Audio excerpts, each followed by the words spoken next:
Mean राशि वालों, कैसे हैं आप सब। मैं हूं आचार्य शंकर और मैं लेकर के आया हूं नवंबर के महीने में आपके राशि के लिए संपूर्ण विवरण, यानी कि मीन का राशिफल। आपके लिए नवंबर के महीने में स्वास्थ्य कैसा रहेगा, पैसों का क्या हाल होगा, कुछ नया काम बढ़ेगा क्या आगे, रोजी रोजगार की स्थिति क्या रहेगी। यह सीजन चल रहा है शादियों का, तो कैसा रहेगा नवंबर में हमारी मैरिज और मैरिड लाइफ की स्थिति क्या रहेगी, लव लाइफ कैसा रहने वाला है, यह सब कुछ इस कार्यक्रम में बताऊंगा। साथ ही नवंबर के महीने के लिए कुछ लकी डेट्स भी मैं आपको दूंगा, जिस डेट्स पर आप अपने इंपॉर्टेंट वर्क्स को कंप्लीट कर सकते हैं। कुछ लकी डेज भी मैं आपको बतलाने वाला हूं, कौन सा दिन आपके लिए भाग्यशाली होगा, रंग क्या आपके लिए शुभ है, यह सब कुछ तो बताऊंगा ही। लेकिन मीन राशि वालों के जीवन में यदि कोई समस्या आ रही है तो उसका एक छोटा सा बेहतर समाधान क्या हो सकता है, यह भी मैं कार्यक्रम के अंत में बताऊंगा। तो आप हमारे साथ कार्यक्रम के अंत तक जुड़े रहिएगा ताकि कोई चीज मिस न हो जाए। आइए कार्यक्रम की शुरुआत करते हैं। दर्शकों, मैं जब यह कहूं कि मैं मीन राशि की बात कर रहा हूं तो वह मीन राशि चाहे जिस प्रकार से आपकी मीन राशि हो, चंद्रमा की राशि हो, सूर्य की राशि हो, आपके नाम से आपकी मीन राशि आ रही हो, या मीन लग्न में आपका जन्म हुआ है, तो यह राशिफल आप ही के लिए है। ऐसी स्टडी कंपाइल की गई है कि यह चाहे जिस किसी भी प्रकार से मीन राशि सिद्ध हो रही हो, वह स्टडी इसमें सटीक बैठेगी। तो इस राशिफल के आधार पर आप अपने मासिक दिनचर्या का अनुपालन कर सकते हैं। आइए सबसे पहले बात करें आपके स्वास्थ्य की। मीन राशि के जातकों के लिए स्वास्थ्य का स्वरूप थोड़ा सा विपरीत मैं देख रहा हूं। अष्टम भाव में सूर्य की स्थिति है, यह नेत्र संबंधी पीड़ा को देता है। साथ ही जब सूर्य गड़बड़ हो जाए, षष्ठेश होकर के अष्टम भाव में बैठ जाए, तो यह नाना प्रकार की बीमारियों को, स्किन रिलेटेड डिजीजेस को बढ़ा देता है, फंगल इन्फेक्शंस को बढ़ा देता है, रिप्रोडक्टिव ऑर्गन्स के रिलेटेड डिजीजेस को बढ़ाता है, पुरुषों में प्रोस्टेट की समस्या और महिलाओं में गायनिक इश्यूज को, यूटीआई की प्रॉब्लम्स को, सर्विक्स के इश्यूज को यह बढ़ा देता है। तो नवंबर का महीना मीन राशि के लिए स्वास्थ्य की दृष्टि से थोड़ा सेंसिटिव है। आपको भगवान सूर्य की आराधना करनी चाहिए। सूर्य की आराधना करने के क्रम में उगते हुए सूर्य को आप अर्घ्य दीजिए, इससे आपके जीवन में आनंद आ जाएगा। ओम घृणे सूर्याय नमः यह बोल करके उगते हुए सूर्य को अर्घ्य जरूर दीजिएगा। बहुत सारे लोग अर्घ्य देते तो हैं, लेकिन दोपहर में देते हैं, इसका कोई मतलब नहीं है। 9 बजे 10 बजे अर्घ्य देने का कोई मतलब नहीं है। उगते हुए सूर्य का स्वागत करेंगे तो भगवान सूर्य आपको आजीवन आरोग्य का आशीर्वाद प्रदान करेंगे। तो स्वास्थ्य थोड़ा प्रतिकूल है, लेकिन सूर्य की आराधना से ठीक हो जाएगा। आइए आगे बढ़ते हैं, आपके फाइनेंस की बात करते हैं। फाइनेंस के दो पहलू हैं, एक है आपका इनकम और एक है आपकी सेविंग। दोनों पक्ष इस महीने बड़े अच्छे रहने वाले हैं। इनकम का स्वामी ग्रह है शनि और वह लग्न में ही बैठा हुआ है। मीन राशि है आपकी और मीन लग्न का ही है, मीन का ही है शनि। बात थोड़ी सी गड़बड़ यह है कि शनि वक्री है, कोई बात नहीं, वक्री है लेकिन केंद्र में तो बैठा ना। लाभ का स्वामी जब केंद्र में बैठ जाएगा तो इनकम के नए मार्ग देगा, नए रास्ते खोल देता है, नई नई योजनाएं मन में चलती हैं और उन योजनाओं को आप मूर्त रूप देने में भी बड़े सफल होते हैं। फाइनेंस में आपके सेविंग की भी स्थिति बहुत अच्छी है और पैतृक संपत्ति में वृद्धि के भी आसार मिल रहे हैं, यानी कि जो कमाएंगे वह बचाएंगे भी। ऐसा कभी नहीं होगा नवंबर के महीने में कि आमदनी अठन्नी हो और खर्चा रुपया हो जाए, बिल्कुल नहीं। नवंबर का महीना पैसों को लेकर के आपके लिए बड़ा ही शुभ रहने वाला है। मीन राशि वालों, लाभ के नए स्रोत जब बनने के आसार मिलें तो यह मान लेना चाहिए कि यह नए व्यापार के बीज वपन का मुहूर्त है, यानी कि नए काम की शुरुआत करने का समय आ गया है। तो आप अपने पैसों से नए कार्य व्यापार की शुरुआत नवंबर के महीने में कर सकते हैं। इसका बड़ा सुंदर सुयोग बन रहा है। पैसों की स्थिति आपकी अच्छी रहेगी। करियर और व्यवसाय की बात करें तो मैंने कहा ना, इनकम के ही पक्ष को देख करके कि आपके पैसों की स्थिति अच्छी रहेगी, तो नए काम की शुरुआत करिए।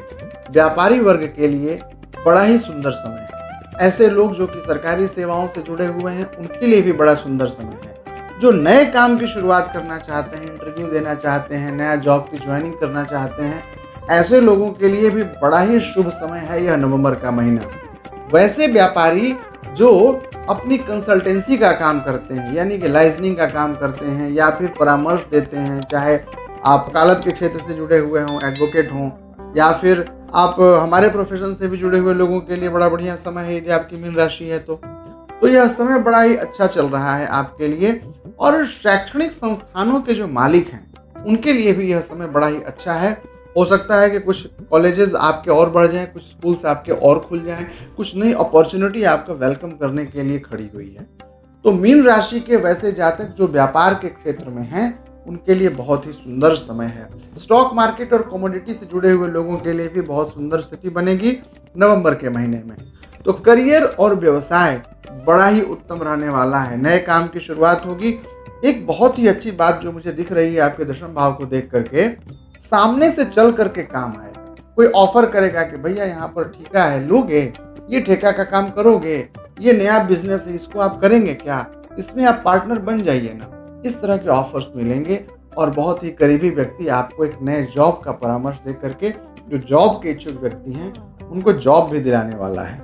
तो मीन राशि वालों, नवंबर बड़ा फ्रूटफुल है, वेलकम करिए नवंबर का। और अब बात आपके प्रेम संबंधों की, निजी संबंधों की, विवाह और वैवाहिक संबंधों की। यह पक्ष बड़ा ही अनुकूल है। जो प्रेम संबंधों में जी रहे हैं उन्हें अपने प्रेम को अभिव्यक्त करने का सही मुहूर्त यही है। कह दीजिए दिल की बात, सुन ली जाएगी, स्वीकार कर ली जाएगी और बात आगे बढ़ चलेगी। तो आगे बढ़िए आप।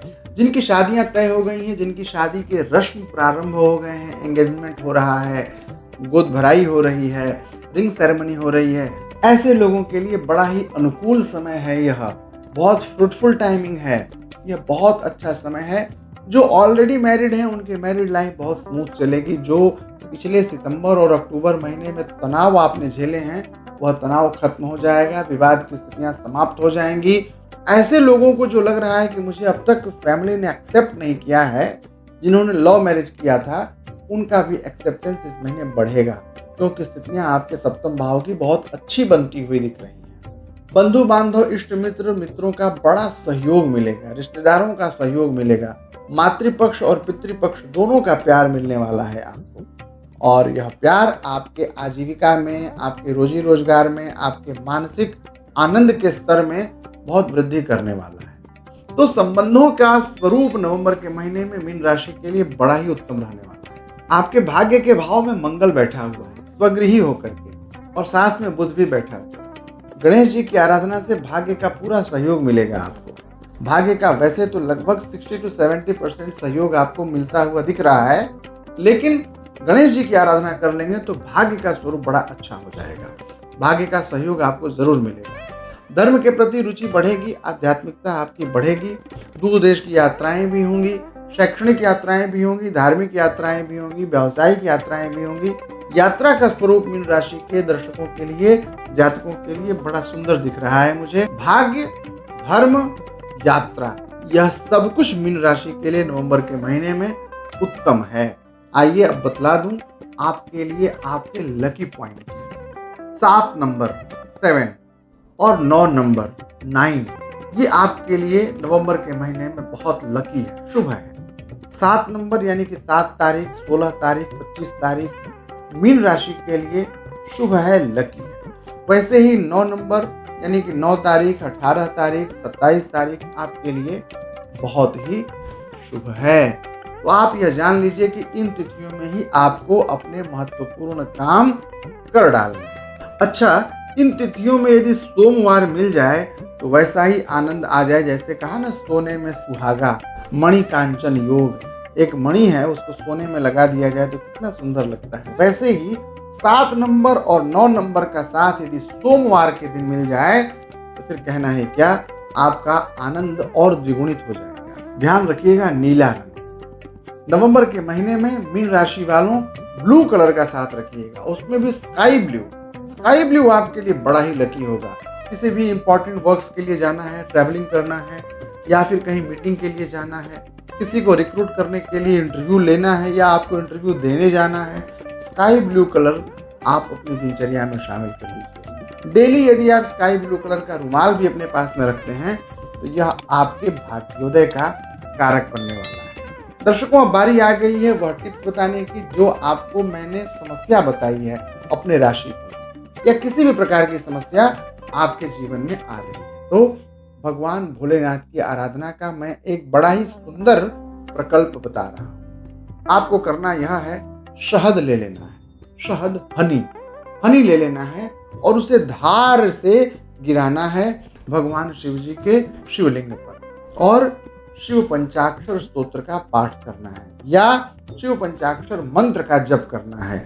ओम नमः शिवाय ऐसे स्वर में बोलते जाइए और वह धार से शहद शिवलिंग पर अर्पित करिए।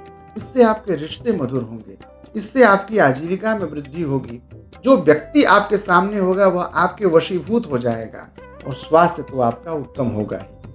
मुझे लगता है कि यह कार्यक्रम आपको जरूर पसंद आया होगा। यदि अच्छा लगा हो तो शेयर जरूर करिएगा और जुड़े रहने के लिए सब्सक्राइब तो करना बनता ही है। किसी प्रकार की कोई जिज्ञासा हो तो कमेंट करिएगा या फिर स्क्रीन पर फ्लैश किए जा रहे नंबर्स के माध्यम से मुझसे आप जुड़ भी सकते हैं। पुनः कल मिलूंगा शाम 6 बजे। तब तक के लिए मुझे विदा दीजिए। जय श्री कृष्ण।